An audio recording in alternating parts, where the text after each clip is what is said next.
All right, guys. So I will get started.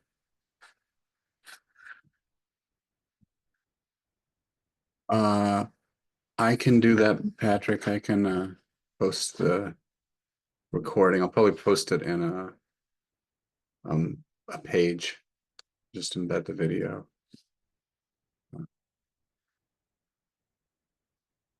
Okay, I'm gonna pull up.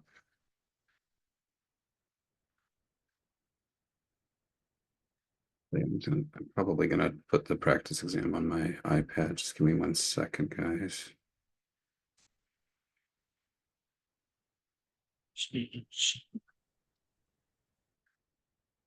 Are there any general questions? People can just say.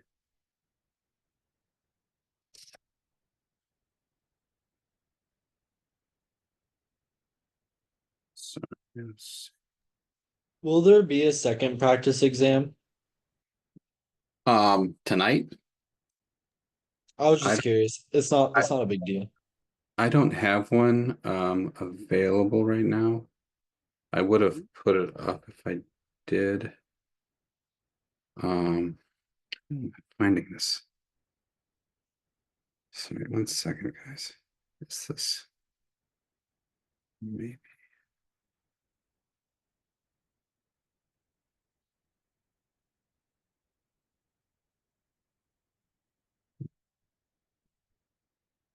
Here we go. Okay.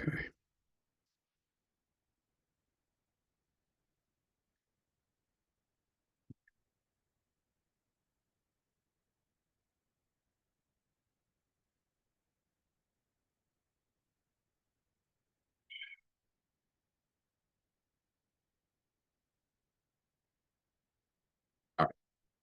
Should be good. All right, I'm going to share now.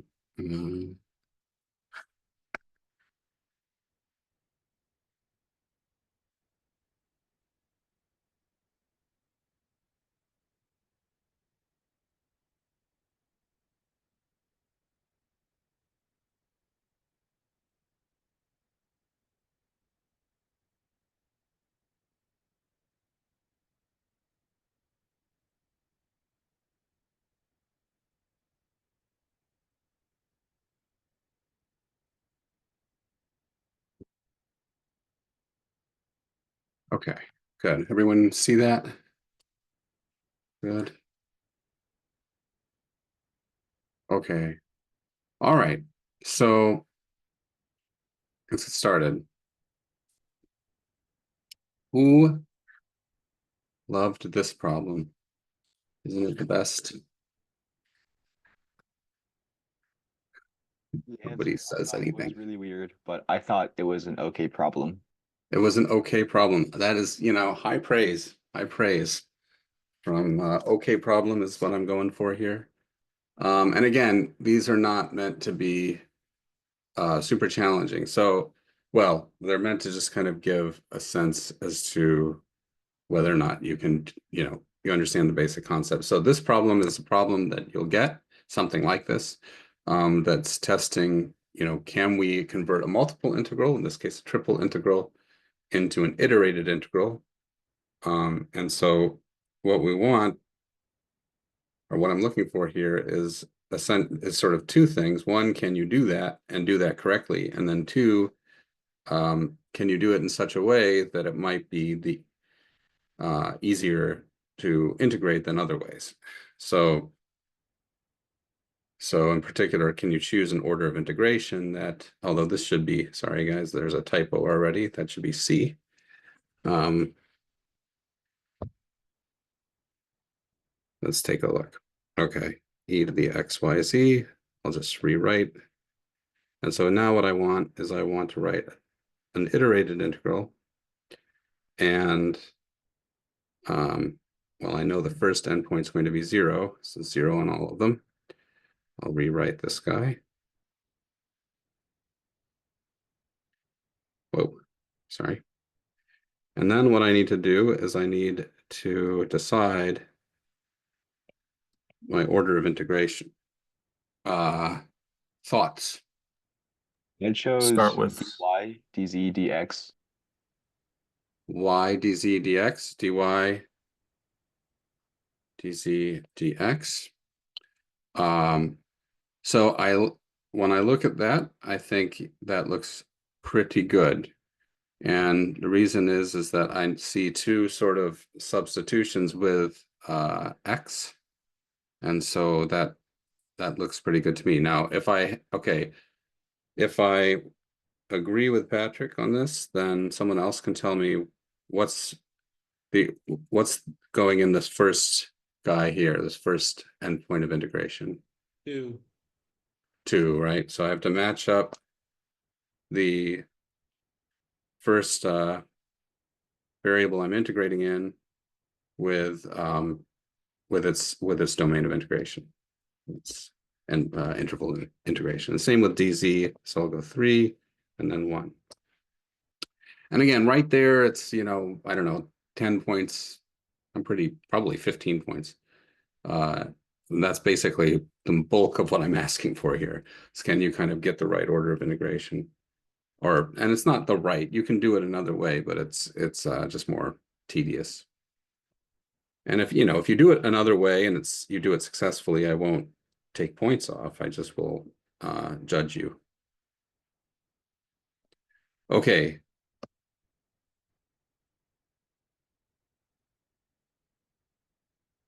What should I do here? Well, I'm integrating with respect to y, so I've got sort of a factor of xz out front. I can kind of take that out, and I'll just get an x e to the xyz. Right, that's going to be what I'm integrating, and I'm going from y equaling 0 to 2. And again, I like to write that y in there just so that I don't forget which variable I'm making the substitutions on.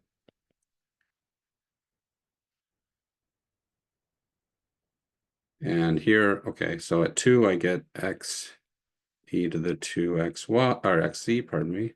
And then at 0, I get minus x, because e to the 0 is 1.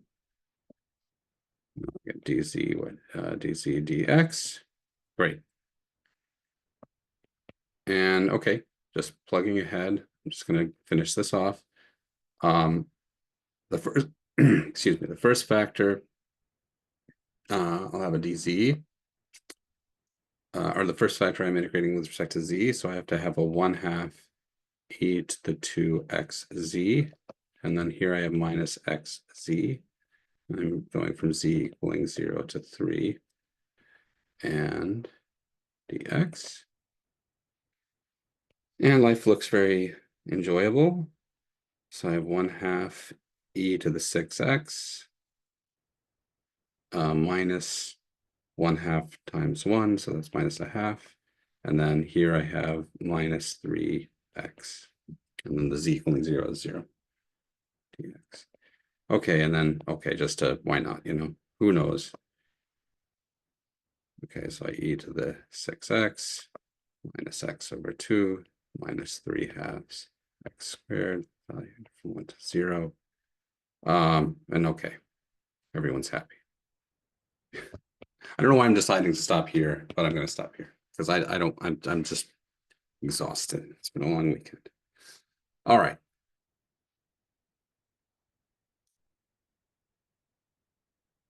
So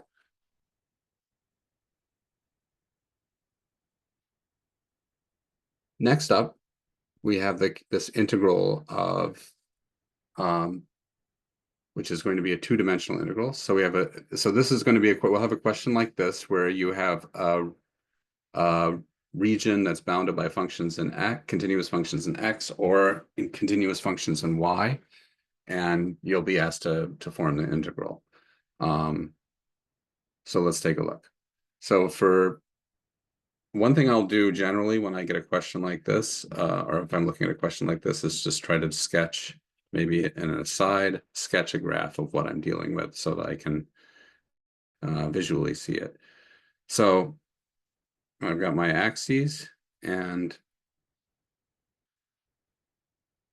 here I've got a line, I don't know, 1, 2, 3, 4, x equaling 4. This one line, and then I've got an equation x equaling 5 minus y squared. So this is going to be, well, okay, so when y is 0, I get x equaling 5. I'll draw this in red, I guess. I don't know why. So it's going through this point, but that's the apex of sort of a concave down parabola. And we can see that that parabola is going to go like this. And we'll get this region here. Okay. So this is this x equals 5 minus y squared. So it's sort of graph. All right, and so now we want to describe this red region as a domain. And so the only kind of thing you have to realize here, if you're going to do this, is sort of where these two curves intersect. So in other words, you're looking for these 2 points. And if you're doing it, I've got a function of y, x is a function of y, then we have to kind of say, okay, well, what's that interval that we're having a function over? And that interval is going to be precisely where y equals -1 to 1. So that's going to give us these endpoints. And you can see it just from, I think, from looking at the graph. If you want, you can also just take this equation and this equation, and you set 4 for x, and then you'll get the equation y equals 1, or y squared equals 1, which is then y equals plus or minus 1. So for A, we just get this nice business of D is equal to xy. And again, what I was just kind of verbalizing is saying that we've got these first 2 bounds of where y must be. So another way, I mean, of thinking about that is you're taking this red region and you're sort of projecting it down to the y-axis and seeing what values of y you get. Okay, but then here you have the 2 functions. One is the x is one of the bounding functions, I should say, which is the lower one, x. I mean, lower if I sort of took this and rotated it, or sort of leftmost is maybe the better way of putting it. That's x equaling 4. So that's my h1 of y is 4. And my h2 of y is the other function of y, which is 5 minus y squared. And that gives me my bounds. Okay, great. And now for the next part, we just need to use that description to convert again our multiple integral over this sort of non-rectangle region into an iterated integral with sort of variable bounds. And so what should okay, so I'll write the function. I need to find sort of an order of integration. So what should I integrate out first? X then Y.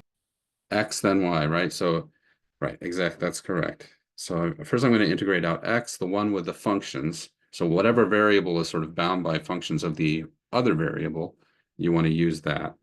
And then you hit Y. And now clearly the Y variable, we're going from -1 to 1.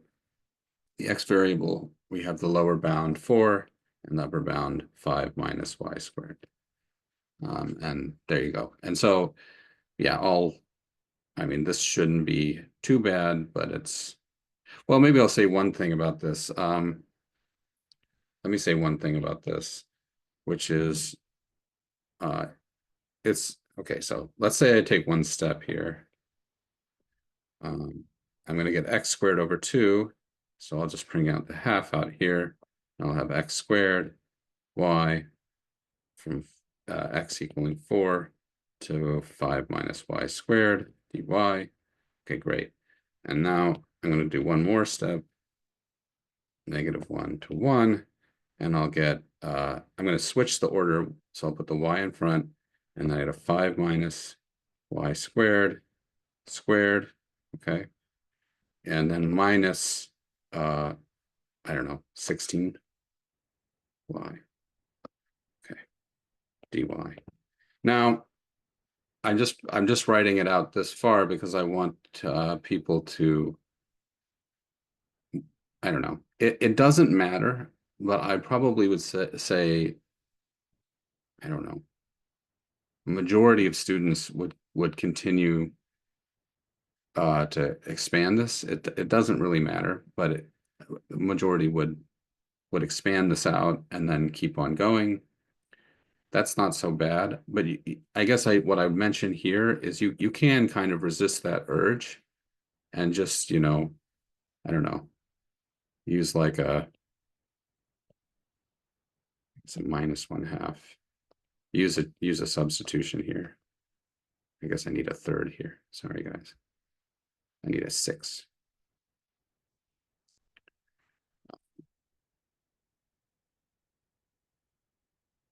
Guess I don't want an integral either.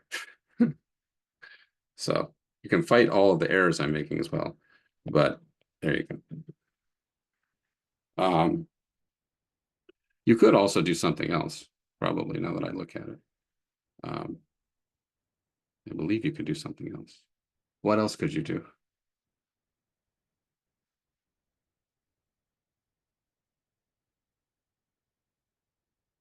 What I else mean, could you?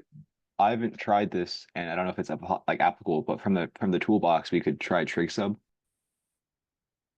Trig sum? Trig I don't know. substitution? Yeah, like that could be another technique, but I'm not sure. I haven't tried that yet.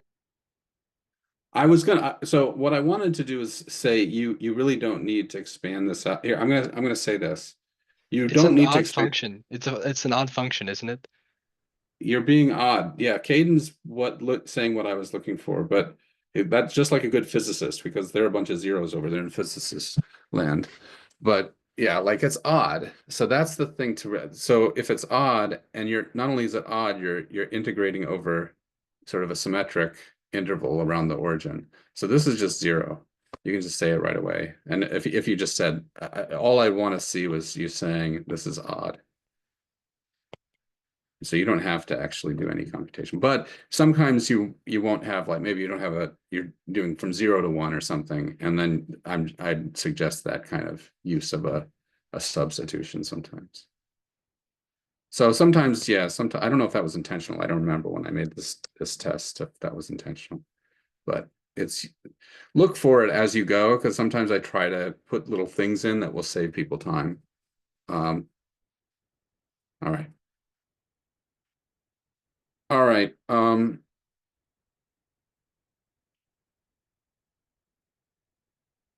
Okay, so this is another sort of domain of integration, kind of going for dealing with a triple integral.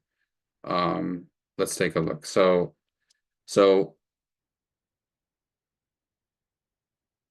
let's take a look. So what is this? What is this first? Let me ask you guys some questions. So what is this first inequality telling us?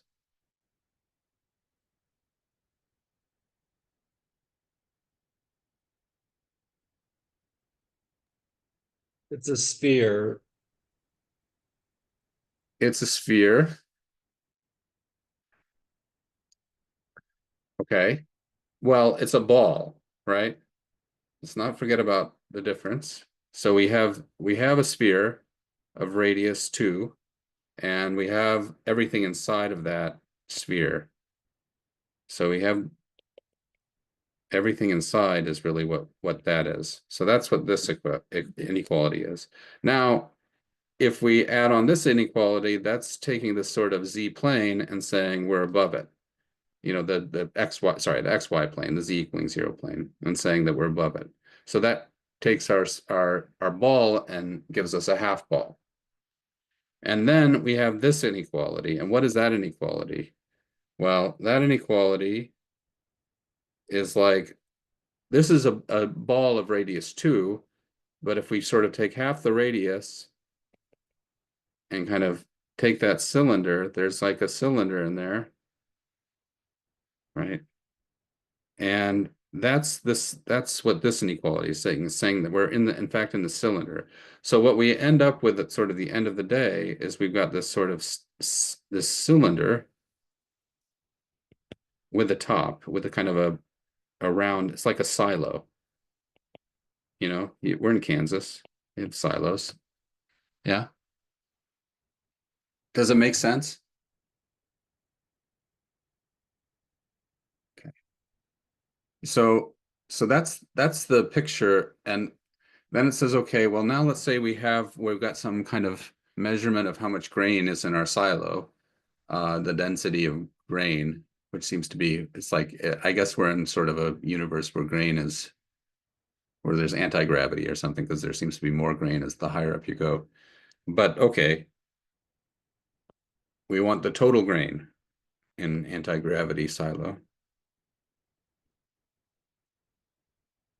And again, we need to bound that domain R by continuous functions of x and y. But that's quite easy, right? The base function is just 0. That's the z equaling 0 equation.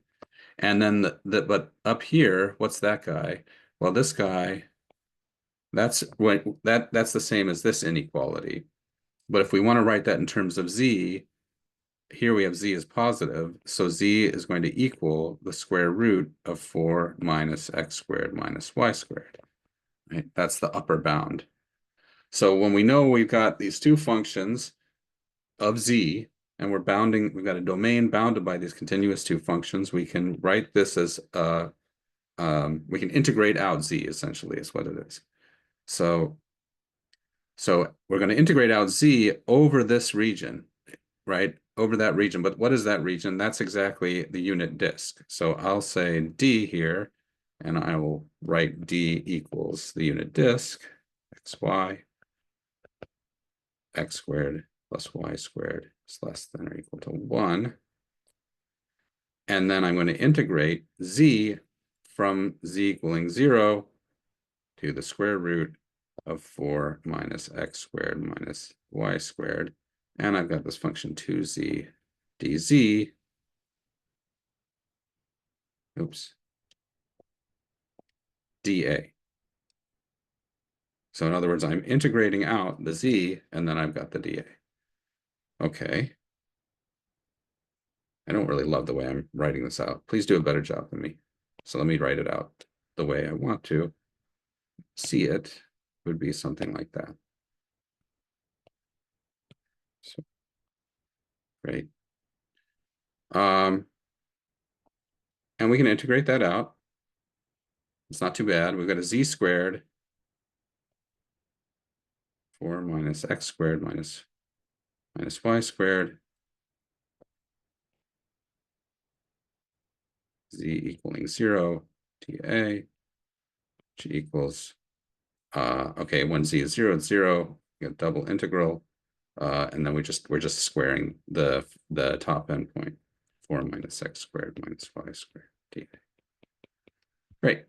So we're d. So that's it. And again, this sentence, please do this. I mean, you want to kind of specify somewhere where your domain is that you're going to kind of be reducing down to. Are there questions about that?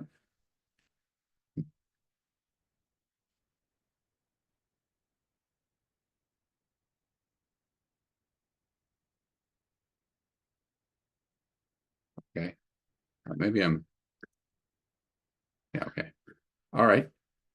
So evaluate the resulting double integral by changing variables to polar. Great. This is part B.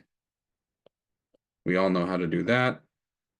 We're integrating over this unit disk d, 4 minus, and here I'll just write x squared plus y squared dA. And to do this, we just we have this r d theta. R is going to go from, well, I'll let you guys tell me.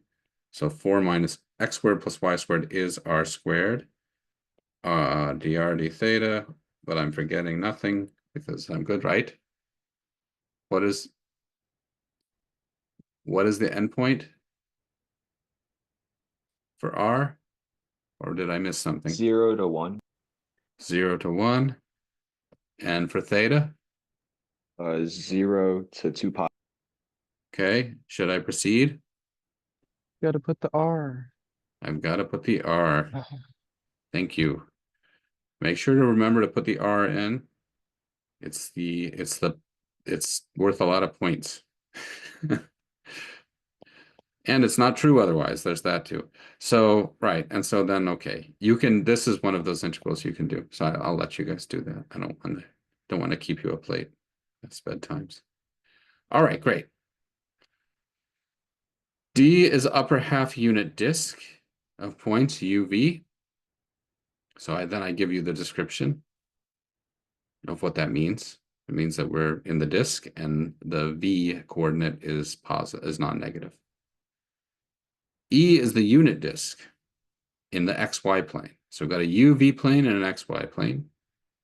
And we've got this amazing function from my domain in the UV plane to my domain in the XY plane. First question is it a change of variables map?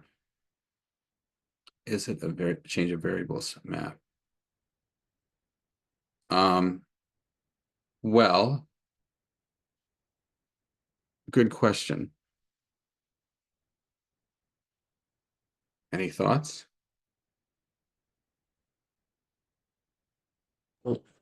You need to compute the Jacobian first. Yeah, let's do that. So let's do that. So I'll take DG. Okay. What do you think?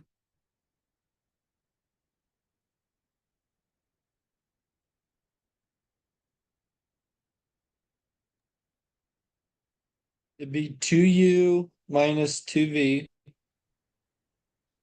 Negative 2v. And then 2v, 2u. Awesome. Right. And now if I take the Jacobian or the determinant of this, I'm going to get 4 times u squared plus 4 times v squared. That's going to be positive for all of the things that really matter. So it's 0 at the origin, and the origin does live in D, but it's sort of on the boundary. Remember, this is our region D, and the origin is on the bottom. And so on the boundary, we don't really care so much. You're allowed to have bad points on the boundary with your change of variables. By bad meaning, not one-to-one derivatives. Otherwise, this is definitely non-zero. So it's non-zero on the interior.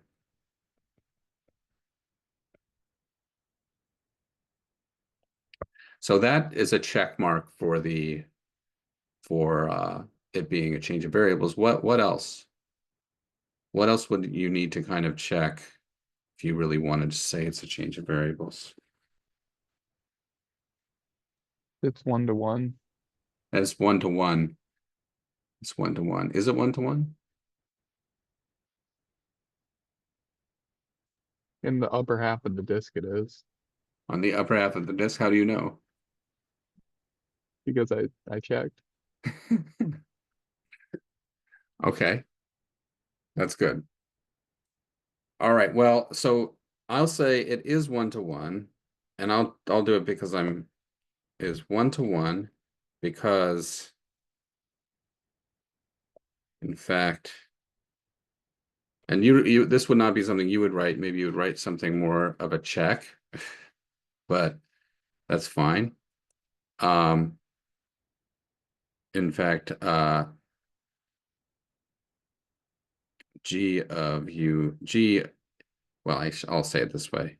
In complex coordinates, what is it?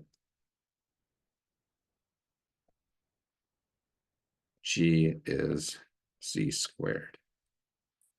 So if you were to write G in terms of a complex number, C equaling U plus IV, then Z squared equals U squared minus V squared plus 2UV times I. So this is the real part, this is the imaginary part, those are the two functions for Z squared. And we know that Z squared, we know what it does because we talked about it in one of the first classes. It sort of rotates by, it doubles the angle and it sort of scales. It scales the magnitude. So this is going to take this guy and it's sort of going to, you know, spread it around. It's going to take this and double the angle, so it'll go like that with this. So that's one way of doing it. So for this question, do we need to do both those things or just one of them? You should state it. So I'm looking for some, you don't need to, it says explain your response. So explain it to the best of your ability. If you want to kind of go through and check it, that's fine. You can, you know, so if you wrote this in polar coordinates, you know, that's another way you could do it. You could check the one-to-oneness that way. Another thing another thing you can do is you could kind of use the positivity of V and then look at levels of U, or sorry, levels of Y and show one-to-oneness that way. So there's a few different ways you can do it. But if you really want to show it, but otherwise just say, you know, it's one-to-one for whatever geometric or whatever reason that you have. I'm not going to look for. You should state should say something about the one-to-oneness. If you're wrong, if it's not one-to-one, and you know I'm trying to be clever with you, then you know you get a couple of points off. But it's, you know, this is not the problem. Don't overly focus on that. But you know, think about it and see if it makes sense for you. Good. Let's see. So what's the Jacobian of G? Well, that's already been calculated. That's 4u squared. And now we're given an integral. So, and I'll do this in the exam. I don't want people to spend too long memorizing change of variables. So I'll give you the expression of it, but I'd like you to be able to apply it. And so okay, so if we look at this and we try to change, I'm asking you to verify the change of variables formula. So if I'm asking you to do that, then you want to compute both sides. The side on the left is an integral of this function over e, and x squared plus y squared dx dy. Now, the most convenient way of computing this is to move to polar coordinates. So I'm going to, oops, I already have an equality. So this is C, sorry guys. This is part C. And we're going to integrate. And if I'm moving to polar coordinates, I get 1 over r. I get r dr d theta. And then my r is going to go from 0 to 1. And my theta is going to go, you guys, where's my theta going? If I'm doing this over E.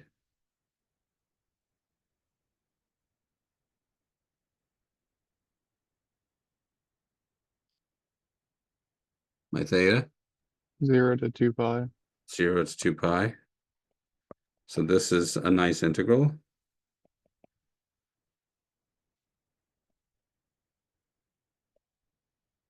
Great. So this is left-hand side, right-hand side. Again, so I've got an integral now of, so now it's f. All right, so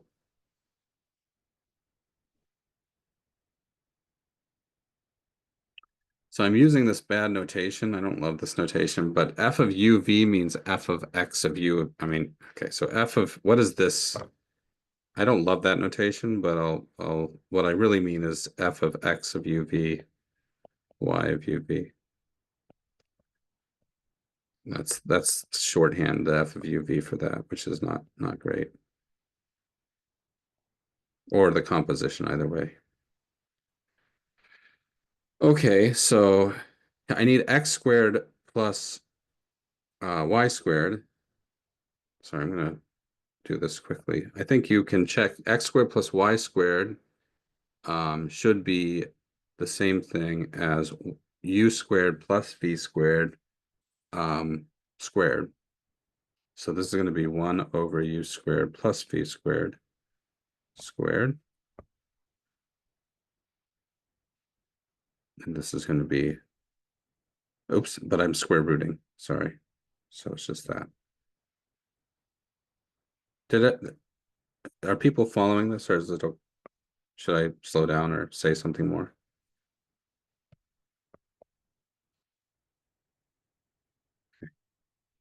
And Jacobian is 4 times u squared plus 4 times v squared.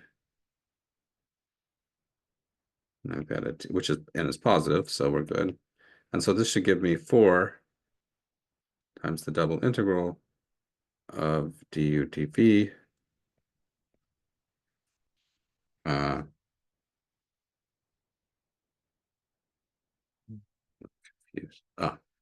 over this domain. Now the domain here is D, and that's kind of a nice one.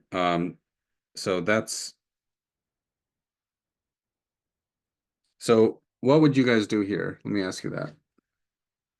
Besides turn the paper over. Maybe I give myself more room. Go to polar.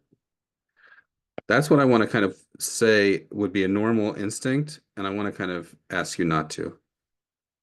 But I think that I'm glad you answered that, because I think that's the typical thing to think. However, I want to encourage you guys, when you're in this situation, once you hit this kind of a thing, to remember that this is also just the area of D.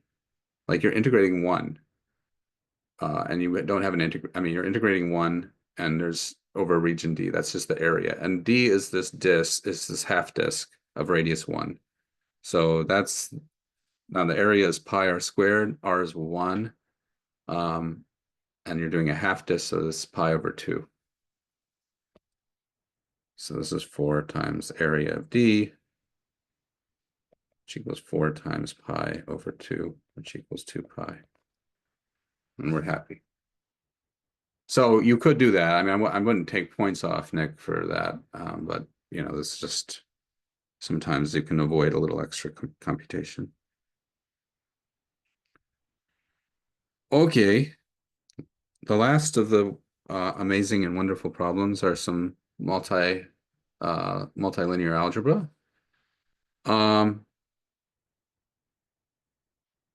So I see a problem like A, and I immediately start doing something.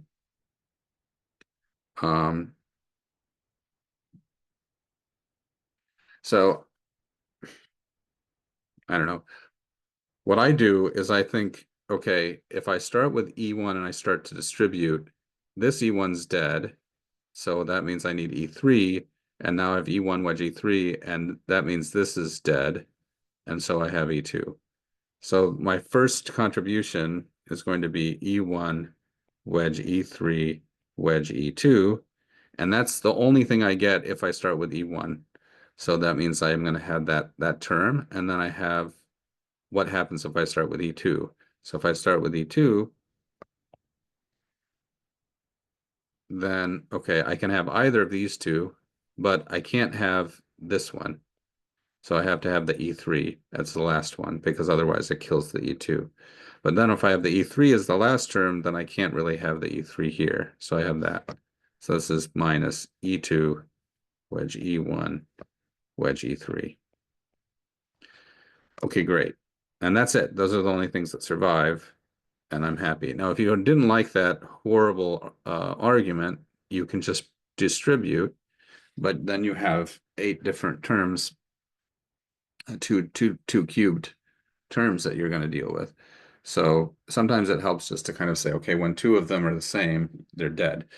You've killed it. So don't worry about it.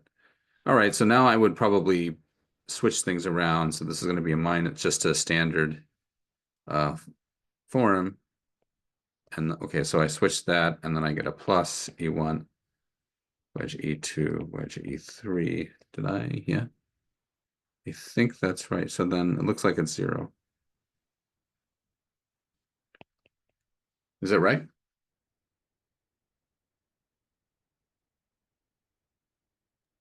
I concur. You concurred. I've got one concurred. That's enough for me. All right, for the Hodge star in R5. Woo! In R5. That's some tough stuff. So remember what you do. So first I'm gonna write it out. So I'll have star 2 E1 wedge E3 wedge E5 minus E2 wedge E4 wedge E5. And I'm going to distribute 2 times the star of E1 wedge E3 wedge E5. This is a linear thing, so I can do this. And now I can apply it, and I'm gonna leave a little bit of room for a sign. But I know that when I star a pure wedge product of my basis of my orthonormal basis vectors, and I did say it was in Euclidean Rn, so it's orthonormal, that I should get the remaining the remaining basis vectors wedged together. So this is going to give me an E2, E4. Now what I need to determine is how many switches I would need if I wedged them together to get the volume form. How many times would I need to switch things around? And so you guys tell me, what do you think?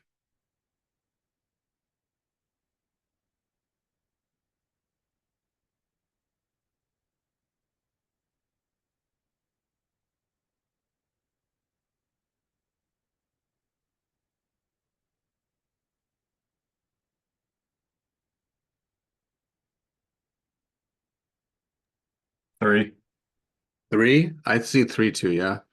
So if I wedge it together, I'll need to go three switches. So in other words, if I look at E1, wedge E3, wedge E5, and I wedge it with E2, wedge E4, right? I'll need to switch this, then switch it again with E3, and then this one, then that'll have the E5 and the E4 next to each other, and then I'll have to switch those two. And that's 3. So that's a negative sign that I'm going to pick up then. It's -1 to the third. Great.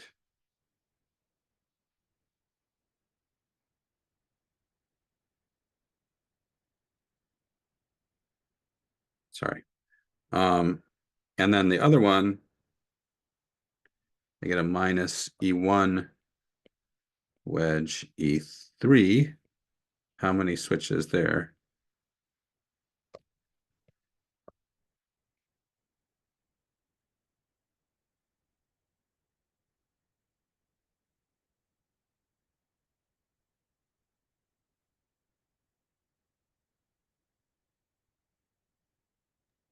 Five.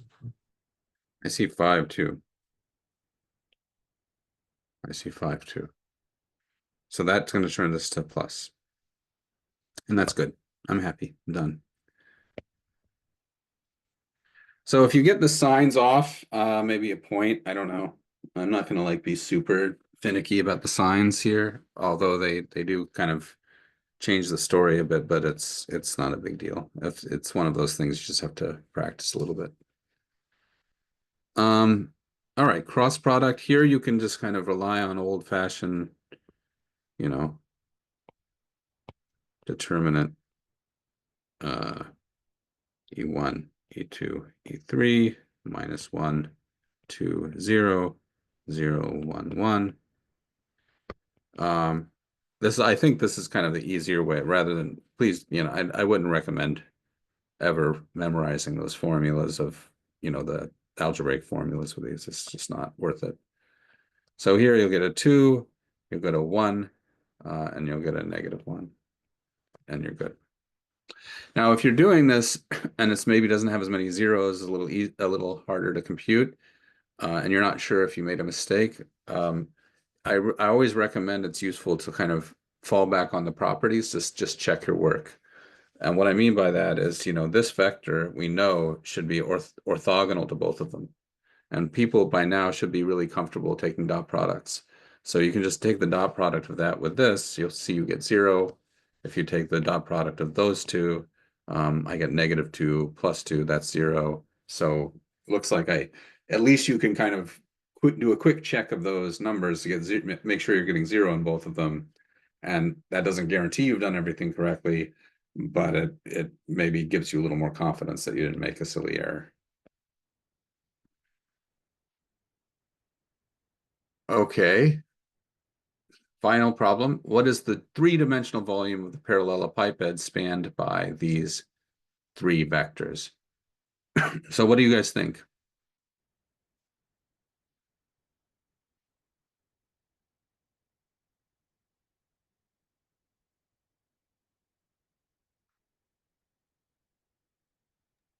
Would this be where we take a bunch of determinants between like the E pair? Well, I read it and then I didn't finish reading it. Let me read it again. It says, what is the three-dimensional volume of the parallelepiped spanned by these three vectors in R4? Well, I mean, that has to be in R4 because I have an E4. So there's a formula for volume computations of parallelepipeds, of higher dimensional parallelepipeds. And that is you take all of your vectors, you wedge them together, and you take their norm. That gives you the volume. So the formula here is, let me say, call this P, that the volume, three-dimensional volume of P is going to equal the norm of E1 plus E2 wedge E2 plus E3 wedge E3 plus E4. And then you can so you can sort of play the game, although it's not quite as good that I played before, right? You can say, okay, if I start with E1, what do I get when I distribute? Well, I get well, you get a few things here. It's not quite as nice as before. So let me start with E1.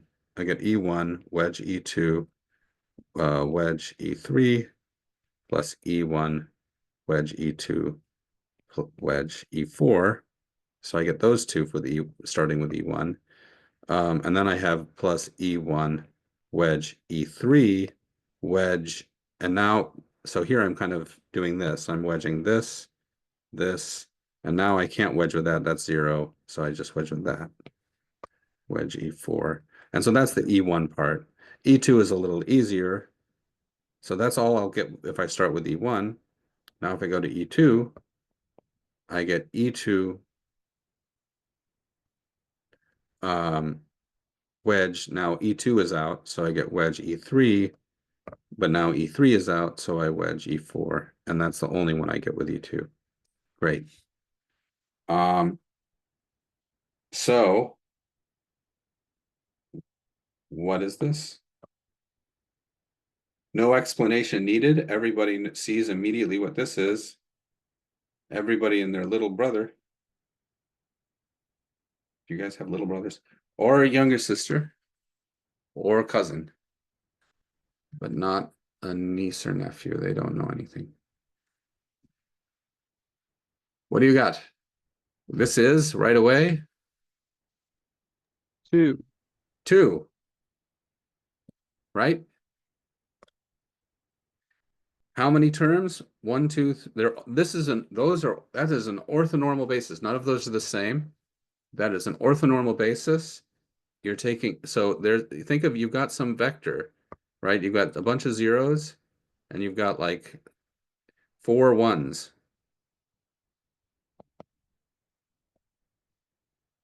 So I see I drew 4 ones and I'm asking for the norm of that. But that's this, remember, what is that? That's the square root of the squares of the entries. So there are 4 of them, 1 plus 1 plus 1 plus 1. That's the square root of 4, which is 2. So this is, so if you hate all of these wedges and all of this stuff, I mean, this is an orthonormal basis. If you put it into coordinates using that orthonormal basis, that just means you've got some vector with zeros and ones, and there are 4 ones. So norm is going to be 2. Just the squares of 1. So that's the volume, that's the 3-dimensional volume of that 3-dimensional parallelepiped in 4 dimensions. It's good stuff. Who knew? You guys now know. Okay.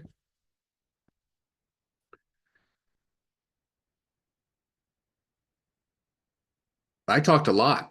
I feel like this is better when we're in person. I feel like I'm less talkative. So I apologize for talking so much on a Sunday night, no less. Questions?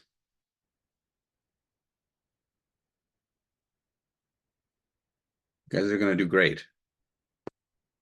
Can we get a house How tour? many No. points would we get off of the problem where you switch to you're not supposed to switch to polar coordinates at Where? the Which one are you talking about?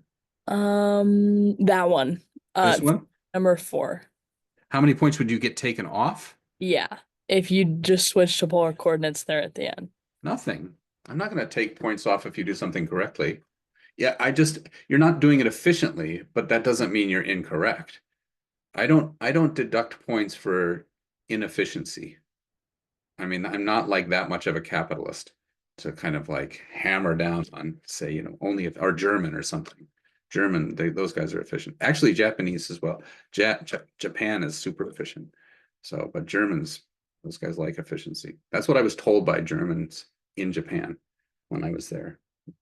They were saying that their trains are more efficient in Japan than Germany, and they were ashamed, as they should be. But no, I don't take any points off for inefficiency. If it's correct, it's fine.